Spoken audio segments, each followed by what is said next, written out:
Bonjour, donc aujourd'hui nous allons voir le cours qui s'intitule Compression médulaire. Donc avant tout nous allons citer les objectifs pédagogiques. Donc il faut savoir définir une compression médulaire, poser le diagnostic d'une compression médulaire, connaître les principales formes topographiques et étiologiques, et pour finir, identifier les situations d'urgence et planifier leur prise en charge. Rapidement, voici le plan de la question. Alors comme introduction, nous allons dire que les compressions médulaires constituent une urgence diagnostique et thérapeutique. Une urgence diagnostique car il faut savoir les détecter surtout au début, où les signes cliniques sont peu marqués, et bien sûr de pouvoir les prendre en charge. Et une urgence thérapeutique car il faut lever la compression avant la constitution de signes neurologiques irréversibles et éviter la myélomalacie. J'aimerais avant tout préciser une chose. Donc il faut faire la part des choses entre les compressions médulaires lentes, qui sont bien sûr l'intitulé de notre cours aujourd'hui, et les compressions médulaires aiguës post-traumatiques qui sont entraînées par les lésions osseuses et disco-ligamentaires et qui seront étudiées dans le chapitre des traumatismes vertébro-médulaires. Donc la définition d'une compression médulaire, il s'agit d'un syndrome neurologique causé par la compression progressive de la moelle épinière et ou de ses racines. Voici un rappel anatomique. Donc la moelle épinière, elle chemine dans le canal rachidien, donc, qui est inextensible, donc s'étend de C2 à L1. Donc à partir de là, il existe les racines de la queue de cheval. Donc voici la moelle épinière avec la diurmère et les racines nerveuses. Elle est également appelée moelle spinale. Il s'agit d'un cordon arrondi long de 40 à 45 cm et de 1 cm d'épaisseur. Donc elle prolonge le tronc cérébral. Et donc il existe deux renflements, un au niveau cervical et un au niveau lombaire. Donc sur toute sa longueur sortent de chaque côté 31 racines nerveuses. Donc 31 à gauche et 31 à droite. Donc à chaque étage, la racine antérieure qui est motrice et la racine postérieure qui est sensitive vont se réunir pour gagner le trou de conjugaison et constituer donc le nerf rachidien ou nerf spinal, donc de chaque côté.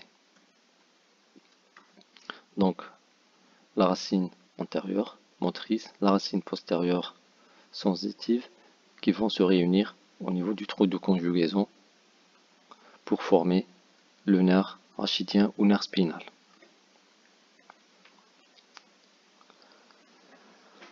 Donc, comme l'encéphale, la moelle épinière est protégée et recouverte par les méninges, donc diurmère, arachnoïde et épimère, et du liquide céphalorachidien qui circule dans l'espace sous-arachnoïdien. Donc, en coupe transversale, on peut distinguer deux régions, la matière blanche en périphérie et la matière grise en forme de H. Donc, la moelle spinale est organisée transversalement en métamère et longitudinalement en fibres longues.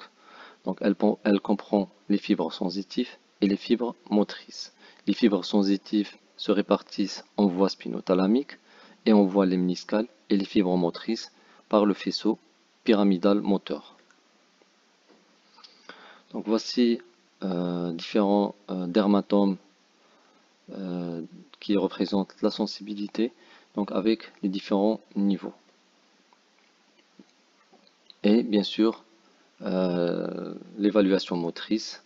Donc l'examen neurologique comprend bien sûr l'évaluation motrice, l'évaluation sensitive et les réflexes osseo-tendineux. Donc cet examen neurologique a une grande valeur localisatrice donc pour essayer de deviner le niveau d'atteinte médulaire. Donc pour la clinique, donc le tableau clinique comprend un syndrome rachidien, un syndrome lésionnel et un syndrome sous-lésionnel. Donc il faut se rappeler que le tableau de compression médulaire présente trois chapitres, un syndrome rachidien, un syndrome lésionnel et un syndrome sous-lésionnel. C'est assez simple. Le syndrome rachidien, généralement, il est au premier plan, surtout au début de la maladie. Donc, il est au premier plan dans les causes vertébrales, comme les métastases osseuses et les spondylodiscites. Donc, la douleur, elle est de type inflammatoire, elle est diurne et nocturne, peu calmée par les antalgiques, elle précède de plusieurs jours ou plusieurs semaines les signes neurologiques. Donc le syndrome rachidien, généralement, il arrive en premier. Après le syndrome lésionnel, donc il traduit l'atteinte du neurone périphérique du métamère. Il s'agit d'un syndrome radiculaire, c'est-à-dire il précède le syndrome lésionnel. Donc il précède le syndrome lésionnel et il a une grande valeur localisatrice. Pourquoi? Parce qu'il va nous dire quel est le niveau d'atteinte, c'est-à-dire le métamère qui est atteint. Le plus souvent, il s'agit d'une douleur radiculaire, impulsive à l'effort, comme la toux, la défécation. Donc, au niveau cervical, on peut avoir une névralgie brachiale ou cervico-brachiale. Au niveau thoracique, on peut avoir une névralgie en hémiceinture. Et au niveau lombaire, on peut avoir une sciatique ou une cruralgie. Le syndrome, toujours le syndrome lésionnel, à ces douleurs radiculaires s'associent souvent à des signes neurologiques subjectifs de type paresthésie, hypo ou d'anesthésie, donc à tous les modes, et dans le même territoire radiculaire. Et bien sûr, s'associe à des signes objectifs motrices à type de paralysie radiculaire, parésie, abolition du réflexe ostéotendineux, une amyotrophie qui est plus nette au niveau des membres. Et pour finir, donc le syndrome sous-lésionnel qui traduit l'atteinte des fibres médulaires longues et ne se manifeste qu'au-dessous du niveau lésionnel.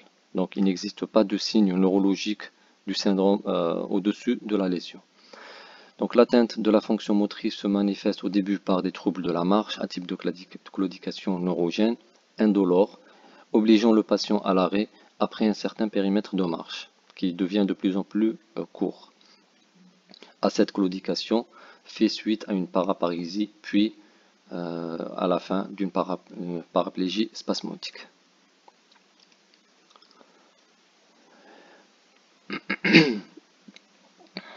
Donc il traduit l'atteinte des fibres. Donc ce syndrome va intéresser des degrés divers, la motricité, la sensibilité et la fonction.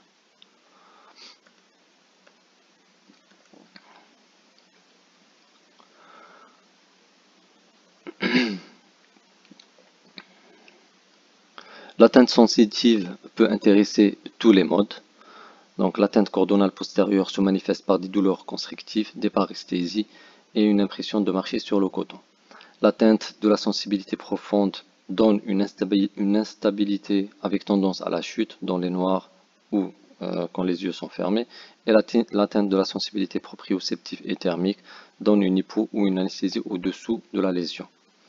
L'atteinte sphinctérienne est plus tardive, à type de miction impérieuse, de pollakiurie, puis à la fin d'une incontinence. Les examens complémentaires. Donc, l'examen complémentaire qui est le plus demandé, c'est la radiographie standard. Donc, elle peut montrer des déformations rachidiennes, une lyse vertébrale, des condensations osseuses comme la typique vertèbre en ivoire, un pincement discal, un tassement vertébral, élargissement du trou de conjugaison, mais bien sûr, ces radiographies standards peuvent être normales. Par exemple, ici, nous avons une lyse du pédicule vertébral. Ici, nous avons une condensation de toute la vertèbre. Ici, nous avons un élargissement important du trou de conjugaison. Et ici, nous avons un tassement cuniforme. Donc, l'imagerie par résonance magnétique ou l'IRM.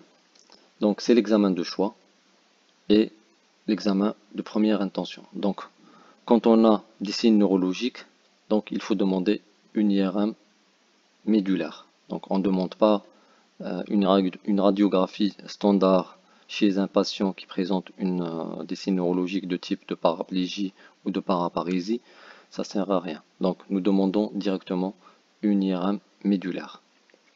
Donc elle se fait avec injection de gadolinium et permet bien sûr de montrer la topographie de la compression. Elle représente une excellente caractérisation tissulaire et permet une exploration tridimensionnelle, donc sur le plan axial, sur le plan sagittal et sur le plan frontal. Et bien sûr, elle est non invasive. Donc voici donc une IRM médulaire. Donc la moelle épinière qui se termine, le cône terminal qui se termine ici, ça c'est la queue de cheval. Et ici nous avons un renflement médulaire qui est anormal avec un hypersignal centromédulaire. Donc les autres examens qu'on peut demander, la TDM. La TDM généralement c'est plus pour mieux voir les lésions osseuses. L'EMG pour voir aussi le degré d'atteinte neurologique, les potentiels évoqués somesthésiques et moteurs qui permet d'orienter plutôt vers une maladie neurologique, et bien sûr les examens biologiques, à savoir VS, FNS. On peut faire aussi une ponction lombaire pour biochimie et recherche de cellules tumorales.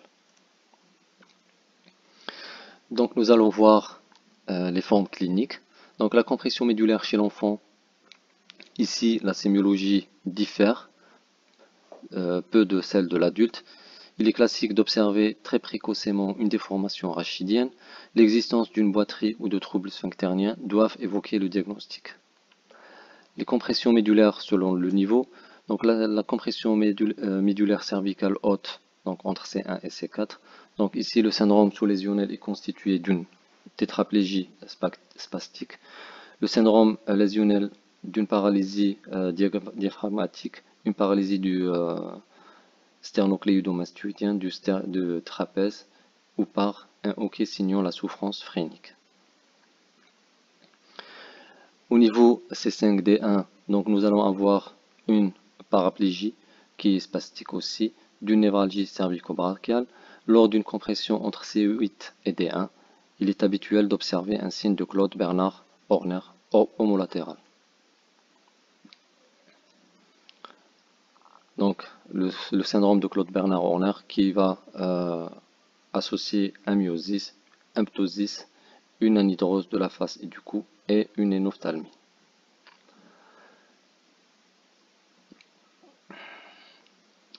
Donc la compression de la moelle dorsale va nous donner bien sûr une paraplégie et des douleurs en ceinture thoracique associées à une anesthésie en bande. Et la compression au niveau du cône terminal, elle est suspectée devant des troubles moteurs à type de déficit de la flexion de la cuisse sur le bassin, une abolition des réflexes cutanés abdominaux inférieurs, une abolition du réflexe crémastérien, mais avec un signe de Bamiski qui est positif. Le syndrome de la queue de cheval, donc c'est un tableau clinique qui va associer à des degrés divers, des douleurs radiculaires rachidiennes, un déficit sensitif et moteur pluriradiculaire et des troubles sphinctériens. Donc quand on dit syndrome de la queue de cheval, c'est-à-dire c'est la compression des racines de la queue de cheval. En définition, c'est pas une compression médulaire proprement dit. Donc c'est la compression des racines de la queue de cheval. Donc les douleurs sont souvent unilatérales mais de type radiculaire, suivant un trajet métamérique en membre inférieur. Donc il peut s'agir du trajet de L4, L5 ou S1. Donc à cette névralgie peut s'associer des lombalgies. Les déficits neurologiques de type moteur peuvent se présenter par une paralysie d'un ou plusieurs groupes musculaires de type périphérique, une amyotrophie, des aryflexies ostéotendineux, et dans un tableau sévère, on peut avoir une paralysie flasque des deux membres inférieurs, donc une paraplégie. Donc les déficits neurologiques sensitifs, donc le plus souvent il s'agit d'une typique anesthésie en selle intéressant le périnée et les organes génitaux, donc, comme ici. Donc une anesthésie en selle, donc correspond à cette région. Et les réflexes osseotendineux qui peuvent être abolis et le réflexe cutané plantaire qui est en flexion.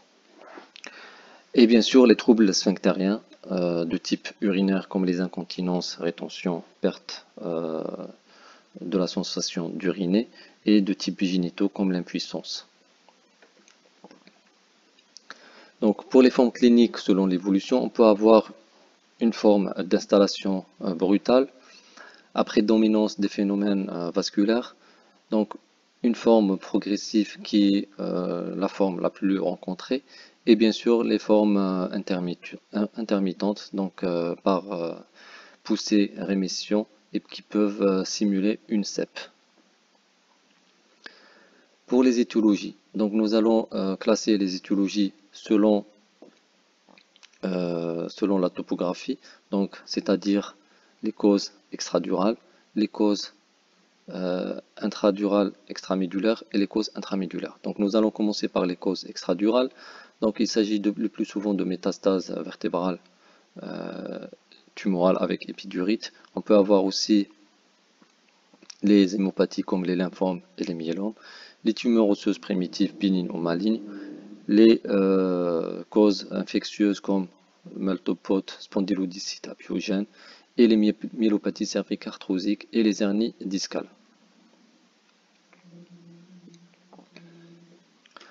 Donc ici une IRM médulaire en coupe sagittale T2. Donc nous avons ici une compression médulaire dorsale. Donc voici le cordon médulaire. Et à ce niveau, donc on peut voir ici la tumeur qui est osseuse, qui est en hypersignal et qui va exercer une compression donc sur la moelle épinière.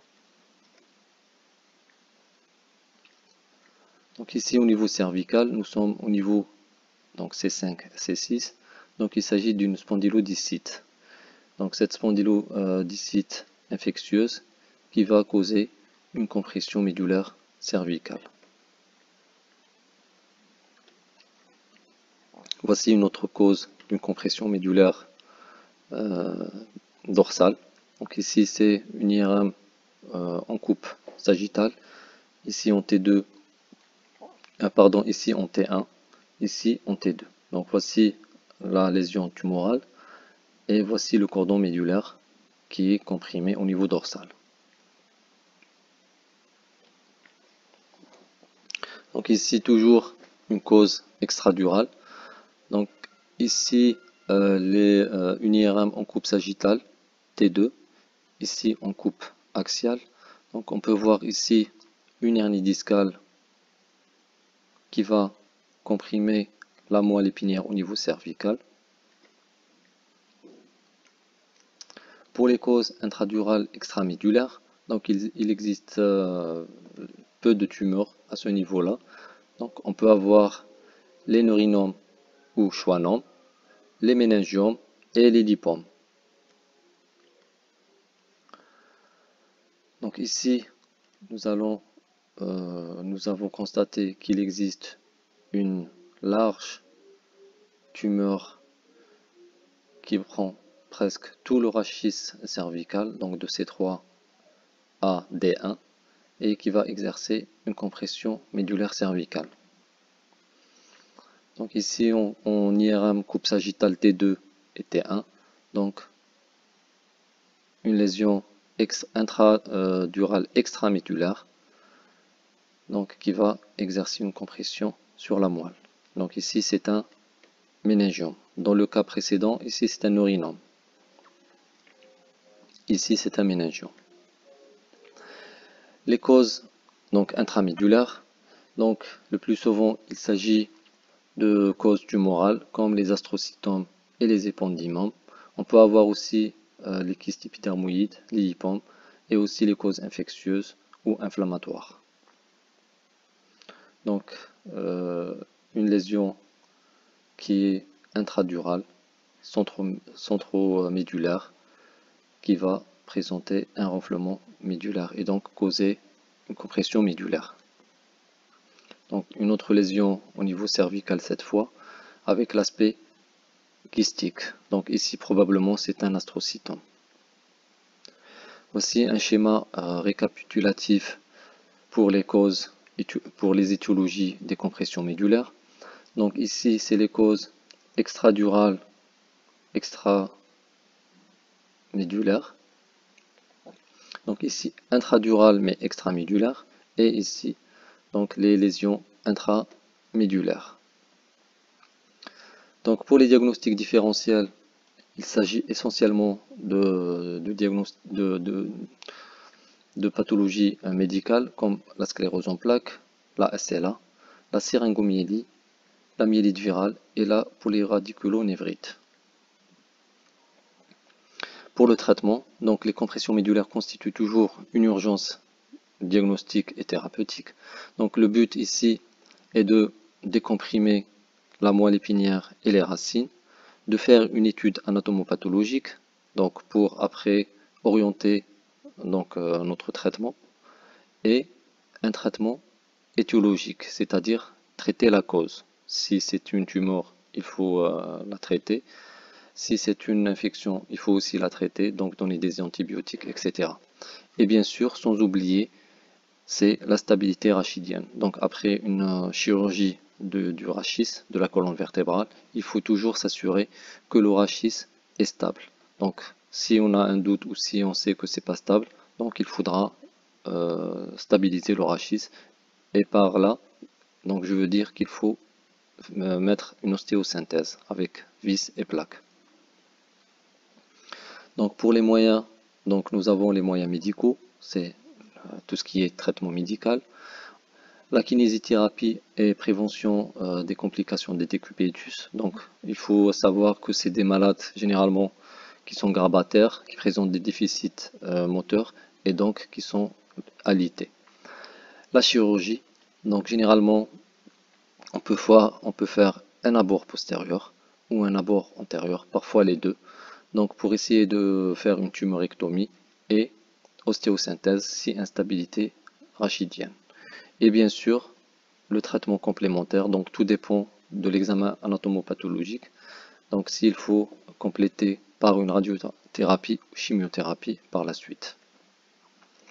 Donc nous allons voir quelques cas cliniques. Donc ici, c'est une patiente âgée de 65 ans, sans antécédent particulier. Donc début de la symptomatologie il y a 6 mois. Donc qu'en clinique, elle avait une tétraplégie incomplète. Elle était plus importante à gauche que droite, avec un babyskie bilatéral. L'imagerie, donc l'IRM a montré donc cette lésion qui est intradurale extramédulaire. Donc la moelle épinière, elle est là. Et la tumeur qui prend presque la totalité du canal vertébral et qui cause une compression assez importante du cordon médulaire. Donc cette taille, elle est de 23 mm de hauteur sur 17 et 9 mm. Donc pour le traitement, il s'agit d'un traitement chirurgical. Donc voici la position. Donc puisque c'est une tumeur qui est cervicale, donc nous allons faire un abord postérieur. Donc voici le tracé de notre incision. Après avoir fait l'incision et ruginage des muscles paravertébraux, donc voici les épineuses des vertèbres. Donc C5, C4, C3, C2 et C1. Donc notre objectif, notre tumeur, elle était centrée au niveau de C4. Donc la laminectomie va intéresser C3, C4 et plus ou moins C5. Voilà, donc nous avons fait une laminectomie de C3, C4, plus ou moins C5. L'ouverture donc de la dure-mère. Donc ça c'est la dure-mère.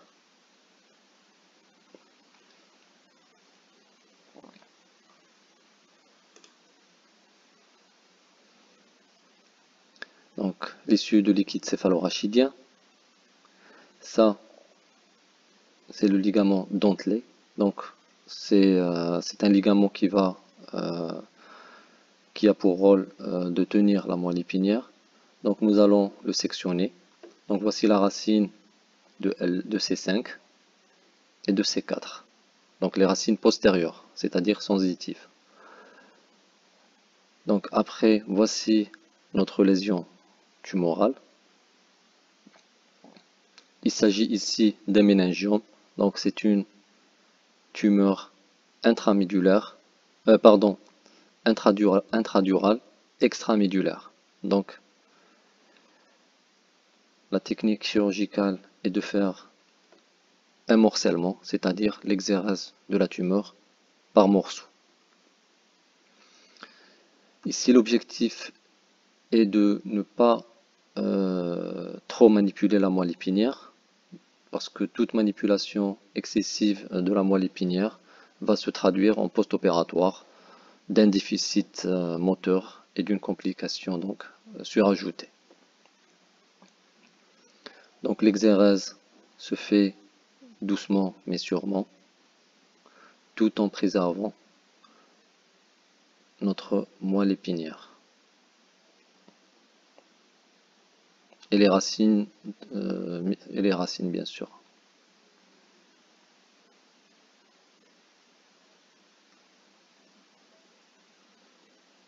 Voilà, donc il reste un dernier fragment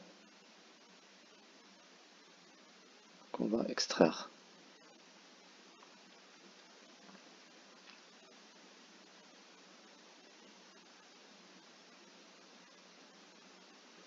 Donc c'est l'aspect typique d'un méningiome. C'est une tumeur qui est bénigne et avec une évolution plus ou moins lente. Donc voilà, le méningiome se développe à partir des méninges et donc il est nécessaire, comme ici, de coaguler la base d'insertion. Donc on coagule la base d'insertion. Pourquoi? Pour éviter une récidive. Donc nous avons fait une exérèse totale. Et bien sûr, après fermeture de la dure mère. Un deuxième cas clinique, une patiente âgée de 48 ans. Donc début de la symptomatologie il y a 8 mois. Donc elle a présenté une paraplégie avec un Babinski bilatéral. Donc voici une IRM T2 sagittale T1. Donc on voit nettement ici la présence d'une tumeur intradurale extramédulaire, donc qui refoule la moelle épinière. Sur les coupes axiales, donc ça c'est la tumeur, et ici c'est la moelle épinière qui est plaquée contre l'os. Donc puisque le canal rachidien il est inextensible, donc la moelle épinière est coincée. Donc toujours ouverture de la dure mère.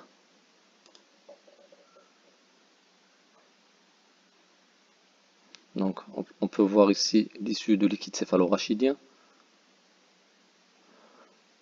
Donc ici c'est la moelle épinière. Donc tellement la moelle épinière elle était comprimée. Donc ici il s'agit toujours d'un méningiome, donc comme le cas précédent.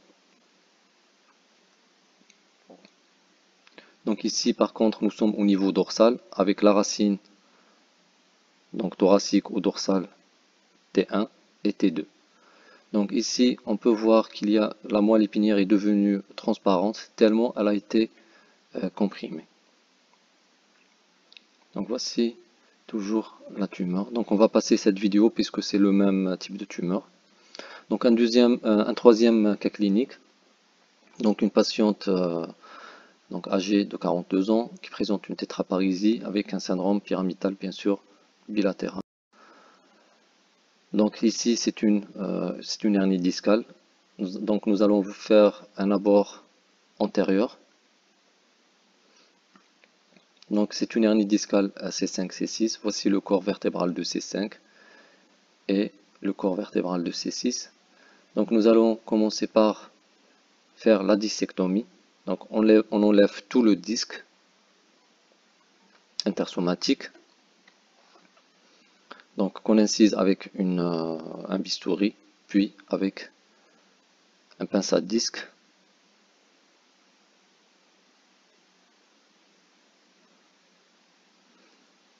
Ici, on va cureter donc le disque résiduel.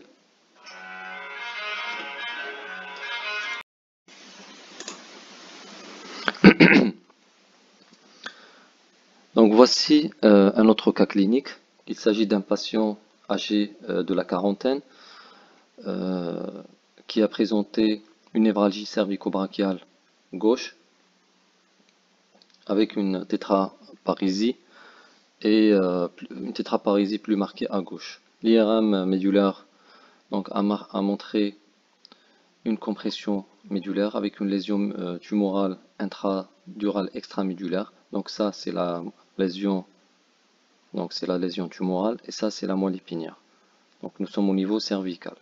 Donc la moelle épinière elle est comprimée et plaquée contre l'os. Donc voici découpe sagittale T2, donc le cordon médulaire ici qui est comprimé. Donc par un abord postérieur comme le cas précédent, donc après la ménictomie, donc on va ouvrir la durmère. Donc on peut voir ici l'issue de liquide céphalorachidien. Donc l'ouverture toujours de la durmère. On peut voir ici par transparence les racines postérieures, donc sensitifs. Donc ici la racine postérieure de C4 et ici de C5. Donc voici la lésion tumorale. Donc ouverture du ligament dentelé, donc pour éviter toute manipulation excessive de la moelle épinière. Et voici donc notre schwannome.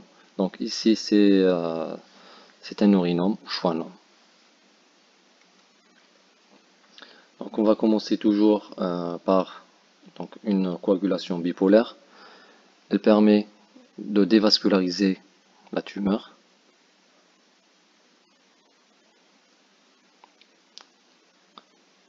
Et de réduire sa taille.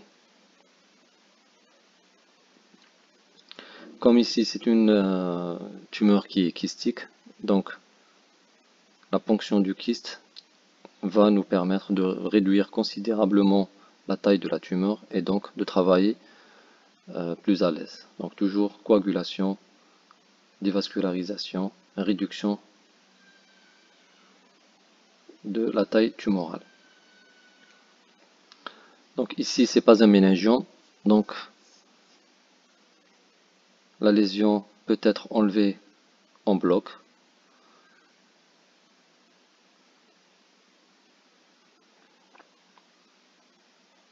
Ça c'est un coton. Donc généralement en neurochirurgie on travaille avec des cotons. Donc ici c'est les neurinomes se développent donc à partir de neurones et donc comme ici à partir de la racine nerveuse.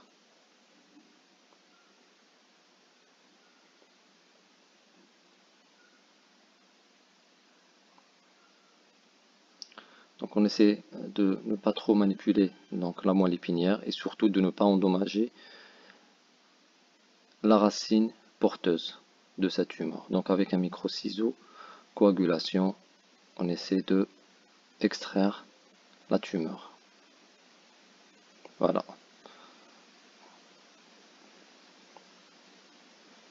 Exérèse en bloc de nurinome. Et après, bien sûr, fermeture de la durmère et des différents plans cutanés et sous-cutanés. Donc voici une IRM post-opératoire qui montre une moelle épinière qui est amincie mais qui n'est pas comprimée. Et donc le patient a récupéré totalement son déficit. Donc un dernier cas que je voulais présenter ici, c'est une tumeur intramédulaire. Donc il s'agit d'un épendymome. Donc toujours à bord postérieur, parce que c'est plus simple d'aborder un rachis cervical en postérieur plutôt qu'antérieur. Donc ça c'est le cordon médulaire ou la moelle épinière. Donc qu'on va incisé donc au milieu, donc entre les deux cordons postérieurs, tout en évitant de causer donc des lésions vasculaires. Donc ça c'est l'épendymome, la tumeur. Donc on peut voir la différence entre une moelle qui est saine et qui est blanche, donc substance blanche, et un épendymome qui est grisâtre. Donc le plan de clivage ici, il est plus ou moins net. Donc on peut voir donc le tissu pathologique du tissu sain.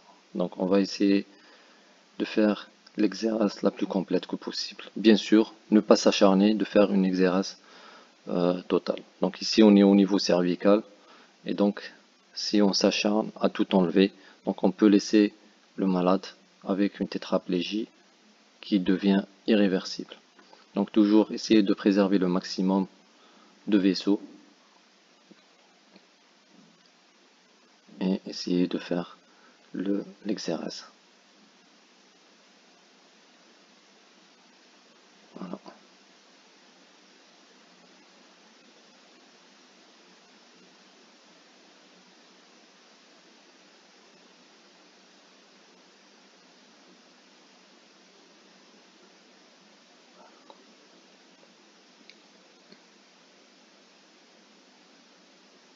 Donc doucement, doucement.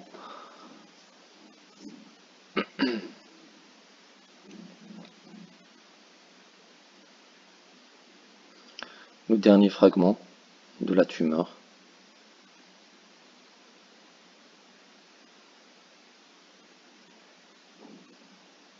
Voici le dernier fragment. Pour finir l'exérèse. Et bien sûr, après toute exérèse, donc s'assurer d'une hémostase parfaite pour éviter toute hémorragie post-opératoire. Voilà. Donc voici la moelle épinière après exérèse de la totalité de la tumeur ou de l'épendymome cervical. Fermeture de la tumeur. Donc le patient a bien sûr il a récupéré tout son déficit. Donc pour conclure, il faut dire que la compression médulaire est une urgence diagnostique et thérapeutique. Elles sont d'étiologie variée, mais le plus souvent tumorales et bénignes.